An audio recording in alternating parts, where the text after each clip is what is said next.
Something about the way that you talk to me. Even when you're not around, I feel you, boy. I feel you, boy. Tangled in your love and your energy. Perhaps it was the way that you smile. I see you, boy. Oh, I need you, boy. 'Cause I've been waiting my whole life to find someone like you. To find someone like you. Yeah, yeah, 'cause I know I cannot be the only one who loves a full boho style braid. So today I'm going to show you exactly how to get it like that. I received this hair from Eayon Hair and I got 3 bundles of a 22-inch. Do you guys see how full this hair is? This bulk wet and wavy human hair is full from the root all the way down to the tips. It is held together by a rubber band. Since it is bulk hair, it is already off the track and ready to just prep out for your client. Also, you have no short hairs in this bundle, so it's very full. I'm 5'6" for reference, and their 22 inches hits my waist, so it is very true to length. Before my client even arrives, I love to prep out my human hair, so this is me just putting my hair onto my braiding rack. For anybody who's asking about the link to this braiding rack, it will be in my description. It definitely helps with prep time. Now I'm just going to show you an example on how I do my boho braids. So I always start my boho braids with knotless unless one of my clients requested to be box braids. So I start off with their natural hair and I braid it once or twice, and then I add a strand of braiding hair in. For the braiding hair, I love to use the brand Expressions. I'll insert a photo of how it looks off to the side. But for my braiding hair, I do not pre-prep that out. I just pull off the rack as I go, and that works for me. So far, I have put 2 braid strands into my client's hair, and it really depends on how thick your client's hair is, determines how much braiding hair you're going to put in. I try not to put too much braiding hair in because I want it to be more human hair. For my back rows, I'm going to put 3 strands of human hair into the braid. And I do this because as I go up, I'm going to fill it out more. But as I'm on the bottom rows, I want to try to put my strands more lower on the braid. So the bottom of my boho set is nice and full by doing that. And as I go more higher in the rows, then I start to put the human hair at the root of the braid, and it just fills in really nicely. When you're putting in your human hair, for it to stay nice and secured into the braid, you want to give yourself some room when you're putting it in. So when you're putting your human hair strand in, you want to at least have an inch or 2 of the human hair braided in before you even pull it up. Therefore, you have that human hair that you're braiding with your braid. So when you're styling your hair or brushing it, your human hair strands aren't just slipping out. When a lot of people say, oh, my human hair is shedding, it just means that you didn't secure the human hair in the braid. I'm just going to continue to braid down, and as I'm braiding down, I'm adding a little bit of shine and jam to my braid just so I can slick everything into my braid. And I'll show you the products that I use for my boho sets and any braid set really. Okay, I put my 3rd human hair strand into the braid, and every time I put a human hair strand into the braid, I just pull it up into the bun that I have on my client's head, and that just gets it out of my way so I can continue to braid down. I measure where I want my hair to end up at, and I put in my final strands. I do 2 strands at the end just to weigh down the braid when I'm done tying it off.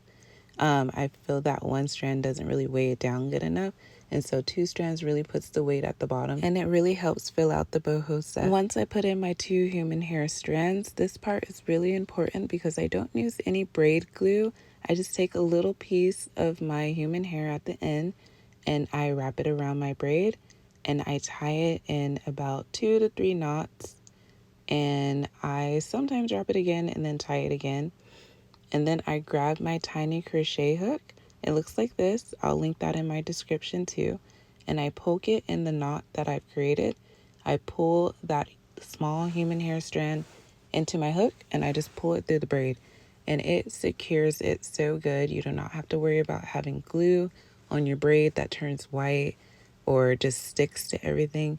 This literally will hold everything in place. You don't have to worry about nothing slipping out. One thing I really love about wet and wavy hair is you can wear it in 2 different ways. Right now, I am spraying this hair down from how it was nice and fluffy to now it's going to be a defined curl. If you defined this hair and you want to wear it back fluffy again, you can always just wait till it dries and then dry brush this hair, and it will get nice and fluffy and have a slight wave to it again. As I am spraying this style down, it is literally so soft. Like, this hair is such good quality. Honestly, in my opinion, it is the best hair to use for boho braids. The care for this is very low maintenance. You do still have to care for this hair though. You can't just put it in and abandon it. So you're going to definitely want a paddle brush, or a detangling brush is good. You want to refresh your curls at least once or twice a week, or brush or detangle your curls once or twice a week. Make sure you're putting a little leave-in conditioner or a lightweight mousse like the Lotta Body mousse. I really love that one. When you go to sleep at night, I suggest that you split the hair down the middle and just put it in 2 loose twisties. And then after you do that, just tuck the twisties into your bonnet and you can just go to sleep. And when you wake up in the morning time, take those twisties out of your bonnet, unravel it, finger detangle your hair at least every day so it doesn't attach to the braid itself. All these steps is to prevent any tangles in your human hair. This hair is really good quality. So just like your natural hair, you wouldn't just abandon it. You would just show it care. So if you love for this hair, then this hair will do right by you. This is just a couple of videos that I took after I wet down my client's hair, and you can see that it's a nice defined curl. It literally looks so cute and gorgeous on her. You can get a nice sew-in look by just adding a lot of curls in your front and also the top of your back. And this is me showing you guys exactly how much curls I put into my braids and how to get this look to be so full. First, this only works because the hair is full from the root to the tip. If you have human hair that starts off thick and thins out at the bottom, it's not going to give you the same look. You need human hair that is full all the way throughout. I did a medium small size on my client that is 7 rows on each side. So for my first row, I did 2 braids and I gave 3 curls in each of those braids. For my second row, I did 3 braids and I added 4 curls in each braid. For my first 3 rows on each side, I did not start the braid with human hair at the root.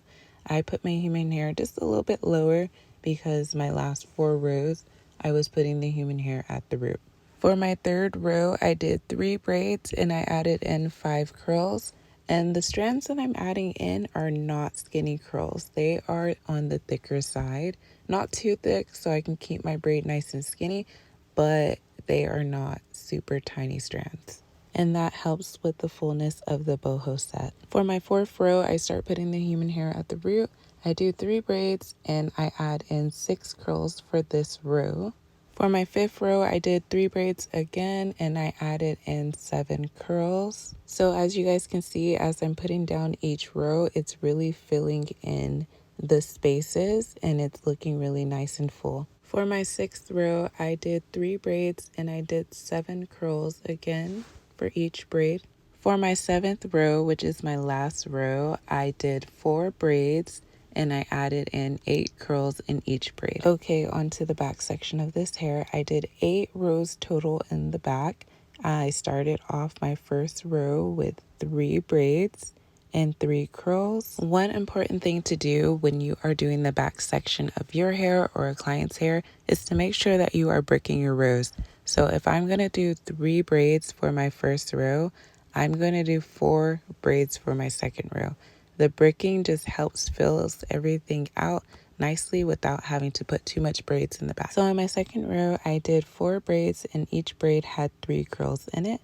And as I said, none of these are started at the root, at least for the first couple of rows in the back, just because you want to more started the curls at the root when you get more on the top part of your back section. My third row has 5 braids and 4 curls. My fourth row has 6 braids and 3 curls on each braid. I used all 3 bundles that was sent to me, so I had to make sure that I did not run out of curls. I recommend if you are getting any inch past 18 inches, you should definitely get 3 bundles. If you are going lower than 18 inches, then you can get away with getting 2 bundles and still having it to look really full. But with that, it will more so be a mid-back length and not a waist length. But I know girlies like either one. It's cute either way. For my 5th row, I did 7 braids and I put 4 curls in each braid. For my 6th row, I did 6 braids and I put 3 curls in each braid. For my 7th row, that's when I really start to try to fill out the curls. So I did 5 braids and I added in 5 curls. For my last row, I did 4 braids and I did 6 curls each braid, and it just really filled out my back. That's it for this video, you guys. I hope you guys enjoyed, and I hope to see you in the next video.